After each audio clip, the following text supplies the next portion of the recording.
நாம் எப்ப கடவுளின் பிள்ளைகளாக மாறுகிறோமோ அப்போ ஒரு காரியம் நடக்கும். என்னன்னா, பரலோக ராஜ்யத்தினுடைய அனைத்து ஆசீர்வாதங்களுக்கும் சொத்துகளுக்கும் பிள்ளைகளாய் மாறுகிற நாம் உரிமை உள்ளவர்களாய் மாறிவிடுகிறோம். எப்போ? கடவுளுக்கு நாம பிள்ளைகள் ஆகும்போது.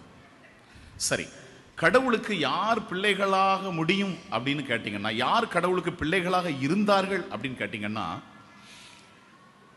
இந்த ஆபிரகாமின் வழியாக வம்சம்னு ஒன்று இருந்துச்சு, பார்த்துக்கிடுங்க, யூத வம்சம்.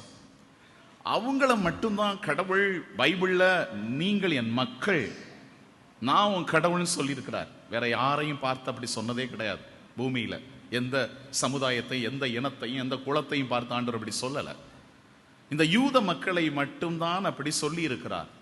என்னைக்கு இயேசு மனிதனாக இந்த பூமிக்கு இறங்கி வந்தாரோ அப்பொழுது இந்த இயேசுதான் அந்த கடவுளின் மகன் என்று யார் விசுவசிக்கிறார்களோ அவர்களுக்கு இந்த பதவி கிடைக்கும். என்ன பதவி கிடைக்கும்னா, அவன் எந்த மொழியை சேர்ந்தவனாயிருந்தாலும், அவன் எந்த இனத்தை சேர்ந்தவனாயிருந்தாலும், அவன் எந்த நாட்டை சேர்ந்தவனாயிருந்தாலும், அவன் இயேசுவின் மீது நம்பிக்கை கொண்ட அடுத்த நொடியே அவனுக்கு கடவுளின் பிள்ளைகளாகக்கூடிய ஒரு உரிமையை ஆண்டவர் கொடுத்து விடுகிறார். நான் இப்ப கடவுளுக்கு பிள்ளைன்னா அவருடைய வீட்டினுடைய அனைத்து சொத்துகளும் எனக்கு உரியது இல்லையா?